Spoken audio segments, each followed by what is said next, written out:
आज हम लोग चैप्टर 5 का बूटिंग टॉपिक पढ़ेंगे।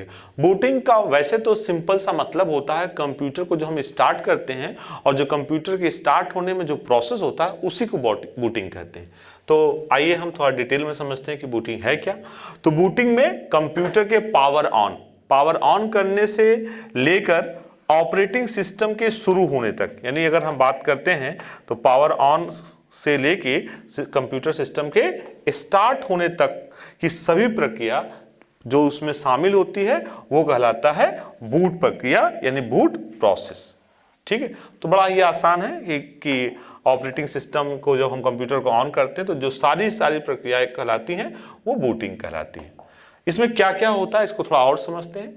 तो इसमें होता है जो मेन मेमोरी मतलब रैंडम एक्सेस मेमोरी की बात करते हैं, में लोड करता है, यानी जो आपका जो भी प्रोसेस होता है वो लोड कहाँ होता है, रैम में होता है। मूल रूप से इसे बूट स्ट्रैप प्रक्रिया कहा जाता है, यानी अगर एक्चुअल रूप से देखें तो इसे बोलते हैं बूट स्ट्रैप प्रोसेस कहते हैं। आगे, किसी भी आकार यानी साइज, श्रेणी, सीरीज या प्रचालन तंत्र यानी ऑपरेटिंग सिस्टम के कंप्यूटर एक बूटअप प्रक्रिया होती है, एक बूटअप प्रोसेस होता है जो पावर ऑन होने पर निष्पादित यानी एग्जीक्यूट होता है।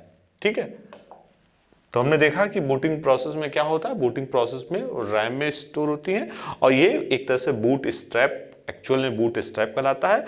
वो सारा का सारा प्रोसेस जिसमें कंप्यूटर ऑन होने से लेकर रैम में जाने तक जितनी भी चीजें हैं वो सब बूटिंग कहलाती हैं। आइए हम डायग्राम से इसको समझते हैं। अगर हम बूटिंग प्रोसेस की बात करें तो कंप्यूटर ऑन, यानी बूटिंग कब स्टार्ट होगा, जब कंप्यूटर को ऑन करना भी हम बूटिंग कह सकते हैं। कंप्यूटर ऑन किया तो कंप्यूटर जब पूरा ऑन होगा तो बूटिंग प्रोसेस के द्वारा ही ऑन होगा। बूटिंग में जब कंप्यूटर ऑन करते हैं तो क्या क्या, प्रोसेस, रैम और मदरबोर्ड, ये तीन चीजों का इन्वॉल्वमेंट है। प्रोसेसर में आपका बायोस यानी बेसिक इनपुट आउटपुट सिस्टम, यानी जितने भी बेसिक इनपुट आउटपुट सिस्टम है, जैसे अगर हम समझें कीबोर्ड, माउस, मॉनिटर, ये सब क्या है, बेसिक इनपुट आउटपुट सिस्टम। तो वो चेक करता है सिस्टम कि ये सारे के सारे हैं या नहीं चाहिए, और ये कहां पर जाता है। अगर प्रोसेस की बात करें तो ये सारा का सारा प्रोसेस रैम के अंदर होता है।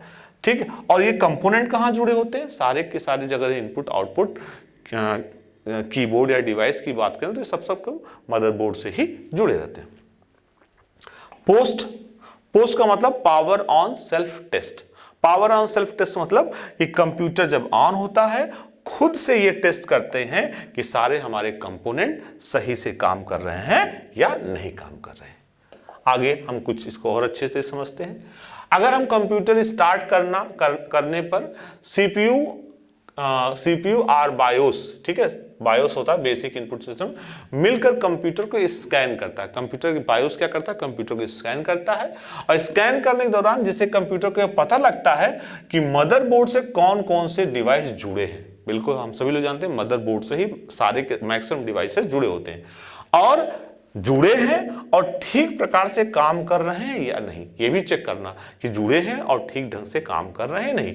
यह प्रक्रिया process post power on self test कहलाती है। जैसा हमने आपको बताया कि पावर ऑन सेल्फ टेस्ट मतलब खुद से चेक करना कि ये वर्क ठीक से हो रहा है या नहीं। जब कंप्यूटर पोस्ट की प्रक्रिया प्रोसेस को पूरा कर लेता है तो क्या होता है, जब पूरा प्रोसेस होता है तो बायोस बूटिंग उपकरण को खोजता है। बूटिंग उपकरण यानी बूटिंग डिवाइस कि एक बात और बता दूं आपको, बूटिंग डिवाइस हम बदल भी सकते हैं। जैसे कंप्यूटर में सेट किया तो बूटिंग डिवाइस क्या है, कई बार हम लोग जब फर्स्ट बूटिंग डिवाइस, उसमें एक ऑप्शन आता है कंट्रोल पैनल में, जब आप स्टार्ट करते हैं तो फर्स्ट बूटिंग डिवाइस अगर आपने पेन ड्राइव कर दिया, first booting device hard disk कर दिया, अगर हार्ड डिस्क में भी दो तीन हार्ड डिस्क लगे हैं तो कौन सी हार्ड डिस्क में आपकी बूटिंग फाइल है, तो उसी को बोल रहा है बूटिंग डिवाइस को खोजता है।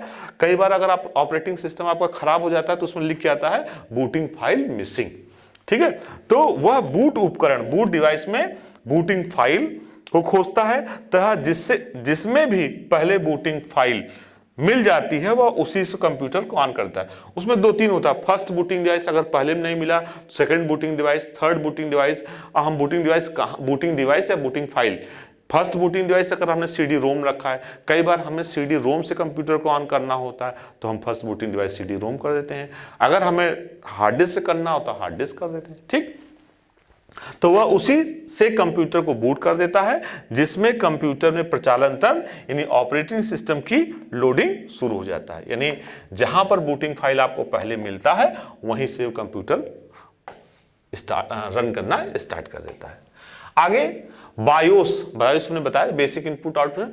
बायोस द्वारा बूटिंग फाइल खोजने की प्रक्रिया फर्स्ट दिखता रहा है, फर्स्ट बूटिंग डिवाइस फ्लॉपी। ये हमारे ऊपर डिपेंड है कि हम फर्स्ट बूटिंग डिवाइस फ्लॉपी रखते हैं कि हार्ड डिस्क रखते हैं कि सीडी रोम रखते हैं। ये ऑप्शन आपका जब कंप्यूटर ऑन होता है बायोस की सेटिंग होती है, एक बायोस की सेटिंग होती है, उस बायोस सेटिंग में हम इसको सेट कर सकते हैं कि फर्स्ट बूटिंग डिवाइस क्या रखें। ठीक, तो इन्होंने फर्स्ट बूटिंग डिवाइस रखा फ्लॉपी, तो सबसे पहले ये बूटिंग फाइल फ्लॉपी में चेक करेगा। अगर फ्लॉपी में वो फाइल सपोजेट नहीं मिला तब वो second booting device hard disk में सर्च करेगा। सपोज दैट वो हार्ड डिस्क में भी नहीं मिला तो फिर थर्ड ये बूटिंग डिवाइस सीडी रोम में चेक करेगा। माने सीडी रोम में भी नहीं मिला तब booting other device is equal to enabled. तो और सपोजेड उससे और भी जितने डिवाइसेस जुड़े होंगे वो हम इनेबल कर रखे होंगे। आगे बात करते हैं, क्या आप जानते हैं बूटिंग एक सीक्वेंस होता है, अनुक्रम। बूटिंग क्या होता है? एक सीक्वेंस होता है, एक 1 by 1 जो बायोस यानी basic input output system programmer के द्वारा पहले से ही बायोस में संचित स्टोर रहता है। यानी पहले से ही बायोस में रहता है किस प्रकार से काम को करना है, किस प्रकार से सर्च करना है। इस प्रक्रिया, इस प्रोसेस में कंप्यूटर एक एक करके बूटिंग उपकरण यानी बूटिंग डिवाइस को खोजता है। जैसे हमने बताया ना कि अब ये सेट के ऊपर है कि हमने बूटिंग डिवाइस का क्रम क्या सेट कर रखा है। तो जैसे अगर इस तरह का सेट कर रखा है तो इसमें उसी क्रम में वो खोजेगा जिस क्रम में हमने इसको बता रखा है। आगे बात करते हैं, कंप्यूटर को हार्ड डिस्क से बूट कराया जाता है। बिल्कुल, हम हार्ड डिस्क से भी बूट करा सकते हैं, कराया जाता है क्योंकि हार्ड डिस्क में ही विंडोज स्थापित। देखिए, जब कंप्यूटर में सॉफ्टवेयर इंस्टॉल करते हैं तो उस समय जब शुरुआत में इंस्टॉल करते हैं तो उस समय बूटिंग डिवाइस सीडी रोम या पेन ड्राइव या फ्लैश होती है, उसको जब हम इंस्टॉल करते हैं। हाँ, जब एक बार कंप्यूटर इंस्टॉल हो गया तब हम बूटिंग डिवाइस बदल देते हैं। तब हम, चूंकि अब हमारा हार्ड डिस्क में स्टोर हो गया विंडोज, तो हम बूटिंग डिवाइस को हार्ड डिस्क कर देते हैं। ठीक, आई होप कि समझ में आ रहा होगा आप लोग को। अब बात करते हैं इंस्टॉल किया जाता है। यदि हार्ड डिस्क में विंडोज स्थापित इंस्टॉल है तो फर्स्ट बूटिंग डिवाइस कोई भी हो, कंप्यूटर हार्ड डिस्क से ही बूट हो जाता है। हार्ड डिस्क से ही अगर इंस्टॉल है तो हार्ड डिस्क से बूट हो जाता है। बूटिंग के प्रकार, अगर टाइप्स ऑफ बूटिंग की बात करें तो बूटिंग 2 प्रकार के होते हैं। ठीक है, बूटिंग कितने प्रकार की होते हैं? 2 प्रकार की। कौन कौन से? तो एक पहला है cold booting, first is a cold booting. Second की बात करें तो सेकंड है वार्म बूटिंग। कोल्ड बूटिंग की बात करें तो नॉर्मल कंप्यूटर को जो हम स्टार्ट करते हैं, ऑन करते हैं, वो कोल्ड बूटिंग कहलाती है। समझते हैं, जब कंप्यूटर को उसके पावर स्विच के द्वारा बंद करके पुनः यानी फिर से रिस्टार्ट किया जाता है तो इस प्रकार के बूटिंग को कोल्ड बूटिंग कहते हैं। क्या कहते हैं? कोल्ड बूटिंग कहते हैं। लेकिन कोल्ड बूटिंग में क्या है? कोल्ड बूटिंग में नॉर्मल कंप्यूटर ऑन हो जाता है। लेकिन वार्म बूटिंग क्या है? जब कंप्यूटर की प्रोसेसिंग यूनिट के सामने वाले भाग पर दिए गए रीसेट बटन दबाकर, यानी कंप्यूटर में 2 बटन होगा, आपने देखा होगा, एक स्टार्ट बटन, एक रीसेट बटन। लेकिन जब हम रीसेट बटन दबाकर प्रेस करके अथवा कंप्यूटर कुंजी को कंट्रोल R+del, ये 3 बटन का कॉम्बिनेशन होता है, तीनों को बटन को एक साथ दबाकर बूट किया जाता है तो इस प्रकार की बूटिंग को वार्म बूटिंग कहते हैं। क्या कहते हैं? वार्म बूटिंग कहते हैं। यानी वार्म बूटिंग में हम एक तरह से बटन को दबाकर रीस्टार्ट बटन को दबा करते हैं या हम कॉम्बिनेशन ऑफ की कौन कौन सी की है? Alt, कंट्रोल और del। कभी भी अगर हम तीनों को एक साथ दबा देंगे तो कंप्यूटर रीस्टार्ट हो जाएगा और यह रीस्टार्ट वार्म बूटिंग कहलाता है। आगे हम लोग बात कर रहे हैं कि प्रचालन तंत्र के उपयोगकर्ता का संपर्क यानी user interaction with operating system. तो अगर यूजर इंटरेक्शन की हम बात करें तो ऑपरेटिंग सिस्टम सभी कंप्यूटर हार्डवेयर संसाधनों यानी हार्डवेयर रिसोर्स को नियंत्रित कंट्रोल करता है। बिल्कुल सही बात है और बहुत ऑब्वियस सी बात है। तथा अन्य प्रोग्राम जो और प्रोग्राम भी हैं प्रचालन तंत्र यानी ऑपरेटिंग सिस्टम के माध्यम से कंप्यूटर सिस्टम के रिसोर्स को एक्सेस करते हैं। ठीक, आगे बात करते हैं। उपयोगकर्ता यानी यूजर दो प्रकार से प्रचालन तंत्र यानी ऑपरेटिंग सिस्टम द्वारा अंतःक्रिया इंटरफेस किया सकता है। अब हम समझते हैं कि किस दो प्रकार से ऑपरेटिंग सिस्टम से हम इंटरेक्ट कर सकते हैं। तो देखिए, पहला एक है सिस्टम कॉल द्वारा। फर्स्ट क्या है? फर्स्ट है बाय सिस्टम कॉल। इसमें क्या होता है? सिस्टम कॉल के प्रयोग द्वारा प्रोग्राम या प्रचालन तंत्र ऑपरेटिंग सिस्टम सीधा संवाद यानी डायरेक्ट कन्वर्सेशन होता है। ठीक, पहला तरीका ये है। सिस्टम कॉल को पहले कोडांतरण भाषा यानी असेंबली लैंग्वेज में लिखा जाता था। हमने बताया था असेंबली लैंग्वेज, पहले हम लोग सबसे शुरुआती लैंग्वेज थी वो मशीन लैंग्वेज थी। मशीन लैंग्वेज के बाद जो नेक्स्ट जनरेशन आई वो असेंबली थी। लेकिन असेंबली भी कंप्यूटर डायरेक्ट नहीं समझ पाता था। असेंबली के लिए हमें असेंबलर यूज करना पड़ता था और असेंबलर असेंबली लैंग्वेज को मशीन लैंग्वेज में कन्वर्ट करता था। परंतु आजकल ये हाई लेवल लैंग्वेज है सी प्लस प्लस, पास्कल इत्यादि में लिखे जा सकते हैं। सिस्टम कॉल की बात करें, एप्लीकेशन प्रोग्राम इंटरफेस एपीआई द्वारा प्रचालन तंत्र ऑपरेटिंग सिस्टम की सेवाओं यानी सर्विसेज को उपयोगकर्ता यानी यूजर प्रोग्राम्स को प्रदान या प्रोवाइड करता है। ठीक है, तो एक जोड़ने का एक तरीका है सिस्टम कॉल द्वारा, ठीक है, जो डायरेक्ट होता है। अब हम इसे डायग्राम से समझते हैं। जैसे देखिए, यूजर मोड बिट 1 ये सेटिंग होती है। अब यूजर प्रोसेस की हम बात करते हैं। यूजर प्रोसेस एग्जीक्यूटिंग कैसे एग्जीक्यूट होगा? अगर एग्जीक्यूट हो गेट सिस्टम कॉल के द्वारा। अब सिस्टम कॉल के द्वारा सिस्टम कॉल हुआ, ठीक है, और यहां पर ट्रैप बिट मोड बिट ये बिट देता है कि किस बिट की बात करें। एक कर्नल होता है, कर्नल बोट बिट, ठीक है। फिर यहां पे अगर रिटर्न की बात करें तो रिटर्न जब होगा तो रिटर्न 1 होगा और ये क्या करेगा? एग्जीक्यूट सिस्टम कॉल, यानी सिस्टम से इंटरेक्ट करने का एक तरीका है वो है सिस्टम कॉल। ठीक, आगे देखते हैं दूसरा तरीका क्या है।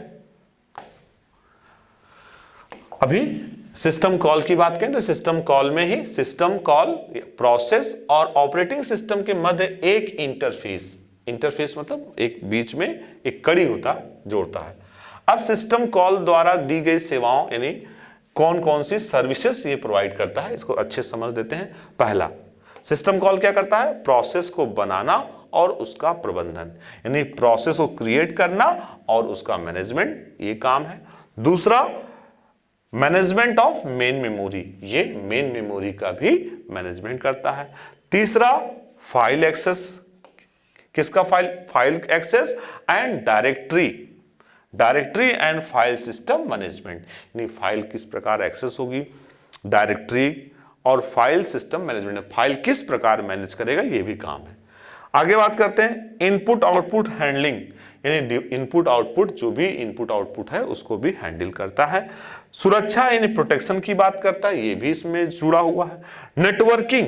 नेटवर्किंग भी, जैसे कि सिस्टम से हम नेटवर्क करते हैं तो वो सिस्टम कॉल से उससे भी जुड़ा हुआ है। सिस्टम कॉल की मदद से ही नेटवर्किंग की फैसिलिटी हमें प्रोवाइड करते हैं। कुछ एग्जाम से रिलेटेड तथ्य हैं उनको हम समझ लेते हैं, जान लेते हैं। अगर हम बात करें एक स्मृति प्रबंधन योजना यानी मेमोरी मैनेजमेंट स्कीम है जो प्रोग्राम को मेमोरी को देखने में मदद करती है, तो क्या है? बिल्कुल आसान सा है, सेगमेंटेशन की मदद से हम ऐसा कर सकते हैं। दूसरा, आधुनिक कंप्यूटर में मुख्य रूप से प्रयोग होता है, बिल्कुल सही है। हम सभी लोग जानते हैं कि अब जितने भी कंप्यूटर आ रहे हैं सब they all are multiprogramming, जितने भी वो मल्टी प्रोग्रामिंग ऑपरेटिंग सिस्टम है। आगे है, एक ही प्रोग्राम में अधिकतम प्रयोग में आने वाले छोटे छोटे प्रोग्राम कहलाते हैं। अगर छोटे छोटे प्रोग्राम की बात करें तो जो छोटे छोटे प्रोग्राम्स हैं उनको बोलते हैं सब रूटीन प्रोग्राम। क्या बोलते हैं? उनको बोलते हैं सब रूटीन प्रोग्राम्स। कई बार एग्जाम्स में सब रूटीन प्रोग्राम्स के बारे में पूछा जाता है। आगे है, कंप्यूटर में कमांड लिखने की प्रक्रिया कहलाती बिल्कुल सही। कोडिंग, हम लोग कंप्यूटर में जब भी प्रोग्राम लिखते हैं तो क्या लिखते हैं, कोडिंग ही तो लिखते हैं। बिल्कुल सही। आगे है इंस्टेंट मैसेजिंग अथवा गूगल टूल बार उदाहरण है फ्रीवेयर के। बिल्कुल सही बात है, इनके लिए हमें कोई पैसा नहीं देना पड़ता, फ्री मिलता है, तो ये फ्रीवेयर है। बिल्कुल सही। पहले से ऑन कंप्यूटर को रीस्टार्ट करना, रीबूट, भाई पहले से स्टार्ट है, बूट हो चुका है, फिर से स्टार्ट कर रहे हैं तो रीबूट हो जाएगा। भाई किसी शब्द में री लग जाए, रीस्टार्ट, रीबूट, तो उसका मतलब होता पुनः फिर से। ठीक है, आगे बात करते हैं प्रचालन तंत्र निर्देश द्वारा, यानी बाय कमांड। वो एक तो सिस्टम कॉल था, इंटरफेस की बात कर रहे थे, अब बाय कमांड, कमांड के द्वारा उपयोगकर्ता यानी यूजर सिस्टम कॉल के अतिरिक्त ऑपरेटिंग सिस्टम को के निर्देश कमांड द्वारा भी अंतःक्रिया यानी इंटरैक्ट करता है। यानी इंटरैक्ट के दो माध्यम थे, एक सिस्टम कॉल था और दूसरा क्या है, कमांड द्वारा। तो ऑपरेटिंग सिस्टम अपने कमांड, अपने निर्देश यानी कमांड द्वारा उपयोगकर्ता, यूजर और कंप्यूटर सिस्टम के हार्डवेयर के मध्य कम्युनिकेशन स्टार्ट। जैसे हमने कहा कि हमें डायरेक्टरी बनानी है, हमने कहा फाइल डिलीट करनी है, तो अब हम कमांड देते हैं ना, जब हम कमांड देते हैं तो वो काम करता है। तो बिल्कुल सही बात है, यानी अगर हमें सिस्टम से इंटरेक्ट होना है तो दूसरा तरीका है कमांड।